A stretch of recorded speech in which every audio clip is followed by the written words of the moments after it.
आप सभी का एक बार फिर से सीसीएस कंडक्ट रूल के इस सेशन में स्वागत है। आज के इस वीडियो में हम लोग देखेंगे एक्टिविटीज रिक्वायरिंग परमिशन और सैंक्शन। ऐसी कौन-कौन सी एक्टिविटी है जिसमें परमिशन या सैंक्शन की जरूरत पड़ती है।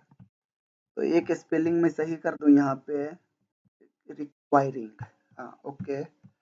एक्टिविटीज गवर्नमेंट सर्वेंट की कौन-कौन सी एक्टिविटी ऐसी होगी जिसमें सैंक्शन या परमिशन गवर्नमेंट को सूचना देना होगा, परमिशन लेना होगा या सैंक्शन लेना होगा। तो इसी कड़ी में एक के बाद एक सारे एक्टिविटी को हम लोग डिस्कस करेंगे। तो बिना देर के हुए स्टार्ट करते हैं। सबसे पहला, to join any university degree या कोर्स। अगर गवर्नमेंट सर्वेंट को जॉब करते हुए कोई भी डिग्री एक्वायर करनी है, कहीं किसी इंस्टीट्यूट से, किसी यूनिवर्सिटी से स्टडी करनी है, कोर्स को भी कराना है, चाहे वो ओपन यूनिवर्सिटी हो, पार्ट टाइम डिग्री हो या फिर रेगुलर डिग्री हो, स्टडी लीव लेकर के डिग्री करनी हो, तो डिग्री या कोर्स को ज्वाइन करने से पहले सैंक्शन गवर्नमेंट को सूचना देना होगा, परमिशन लेना होगा। सैंक्शन मिलेगा तब हम कोर्स कर सकते हैं। To join territorial army, territorial army जा सकते हैं लेकिन गवर्नमेंट को से परमिशन लेना पड़ेगा, परमिशन ग्रांट कराना होगा। नेक्स्ट है to join civil defence service. Civil defence service हम अपने आप को सिविल डिफेंस में इनरोल कर सकते हैं, बट इसके लिए भी परमिशन और सैंक्शन जरूरी है। और कहता है टू गिव एविडेंस। एविडेंस आप कहीं पे नहीं दे सकते। गवर्नमेंट का जो सूचना है, जो डिपार्टमेंटल सूचना है, वो किसी भी इंक्वायरी या कहीं पे भी आप किसी पर्सन को नहीं दे सकते।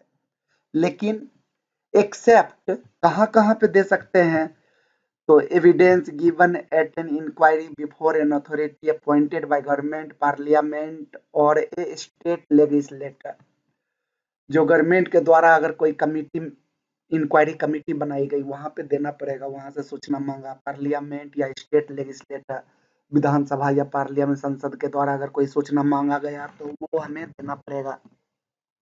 Evidence given in any judicial inquiry, judicial inquiry में अगर कोई एविडेंस की जरूरत पड़ती है तो वो हमें प्रोवाइड कर सकते हैं। Evidence given at any departmental inquiry ordered by authorities subordinate to government. Government के द्वारा कोई डिपार्टमेंटल इंक्वायरी में अगर कोई सूचना मांगा गया तो वो हमें देना होगा। नेक्स्ट चलते हैं, पांचवा, to join any university degree course.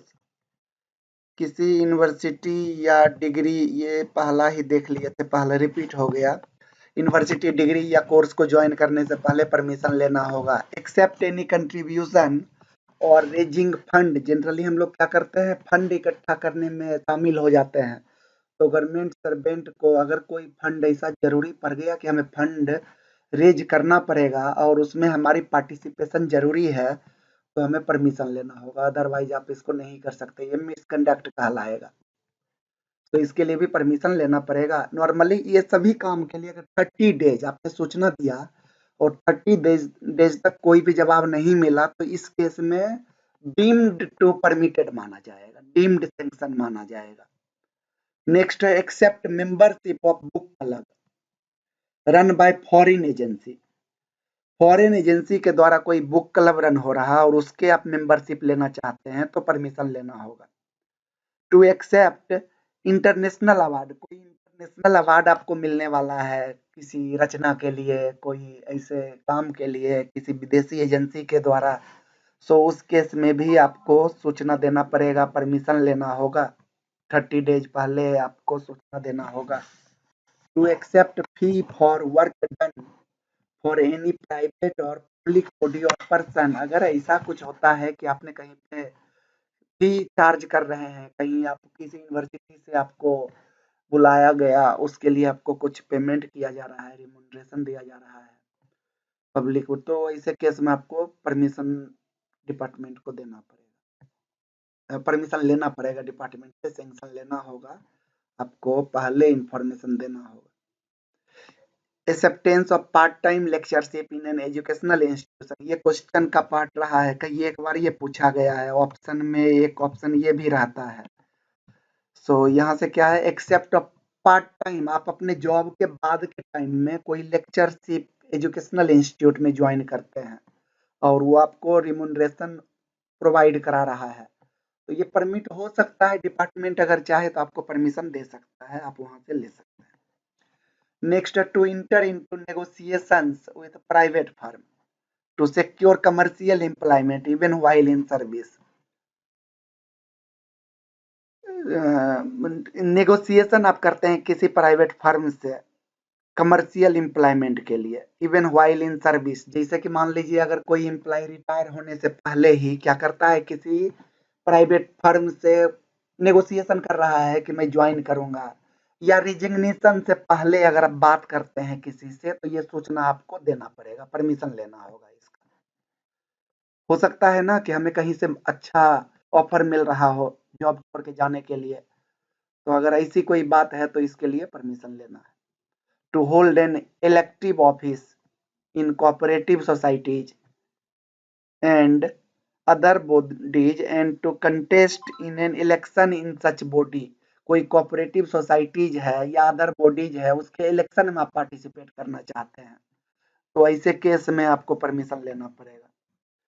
To do immovable property transaction with a person having official dealing with government servant. Government servant के साथ जिनका ऑफिशियल डीलिंग है, ऑफिशियल ट्रांजेक्शन होता है, कुछ ना कुछ रिलेशन है, ऐसे केस में कोई सप्लायर हो सकता है या कोई भी फर्म हो सकता है जिससे ऑफिशियल डीलिंग होती है हमारे, तो उनके साथ अगर कोई इमूवेबल प्रॉपर्टी का परचेज या सेल हो रहा है, तो ऐसे केस में परमिशन लेना पड़ेगा, प्रायर सैंक्शन नेसेसरी है। To do movable property transaction with a person having official dealing with government servant if value exceed prescribed limit। अब कहता है कि मूवेबल प्रॉपर्टी आप कुछ ऐसा कर रहे हैं, ट्रांजेक्शन कर रहे हैं, तो ऐसे केस में to do movable property transaction with a person having official dealing with government servant if value exceed 2 month के बेसिक सैलरी से कम है तो आप कर सकते हैं, बिना परमिशन के ट्रांजेक्शन कर सकते हैं। मान लीजिए मुझे एक बाइक खरीदनी है किसी ऑफिशियल डीलिंग वाले पर्सन से, हम परचेज कर सकते हैं बिना परमिशन के। 2 मंथ की सैलरी से कम होनी चाहिए, 2 मंथ की बेसिक सैलरी से। मान लीजिए मेरा 50,000 बेसिक सैलरी है, तो 1 लाख रुपया से बाइक की कीमत कम होनी चाहिए, तो कर सकते हैं। लेकिन अगर इससे ज्यादा हो गया तो परमिशन रिक्वायर्ड होगा। नेक्स्ट देखिए, टू एक्वायर बाय परचेज और मोर्टगेज। अब क्या कहता है, इमूवेबल प्रॉपर्टी आप एक्वायर करते हैं परचेज करके, लीज पे, किसी भी तरीके से, गिफ्ट में, सिचुएटेड आउटसाइड इंडिया, ये 15 नंबर, हाँ, सिचुएटेड आउटसाइड इंडिया, फॉरेन में कोई प्रॉपर्टी है उसको आप परचेज करते हैं, तो इस केस में क्या बोला गया, परमिशन नेसेसरी है, सैंक्शन चाहिए इसके लिए। बाहर में प्रॉपर्टी आप ऐसे नहीं खरीद सकते, आपको दुबई में खरीदना है, कहीं भी खरीदना है, दूसरे कंट्री में खरीदना है, फॉरेन में, आपको प्रायर परमिशन लेना पड़ेगा। और इस केस में 30 डेज नहीं, 60 डेज, आप 60 डेज तक का टाइम है, अगर उतने दिन में आपको नहीं मिला परमिशन तो ये डीम्ड सैंक्शन माना जाएगा।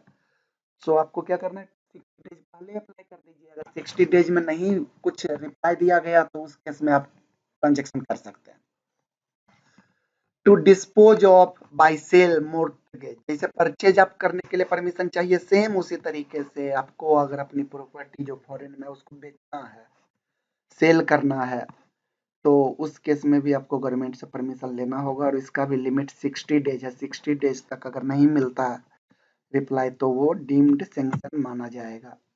अब देखिए 15 और 16 में हमने पढ़ा कि फॉरेन में कोई इमूवेबल प्रॉपर्टी हो, उसमें ट्रांजेक्शन करना हो, सेल या परचेज, तो उस केस में परमिशन लेना होगा। अब कहता है कि to acquire purchase mortgage immovable property with any foreigner, country में ही प्रॉपर्टी क्यों ना हो, लेकिन अगर उसका ओनर कोई फॉरेनर है तो ऐसे केस में इमूवेबल प्रॉपर्टी के लिए आपको परमिशन लेना पड़ेगा, फॉरेनर के साथ आप नहीं कर सकते डीलिंग बिना परमिशन के।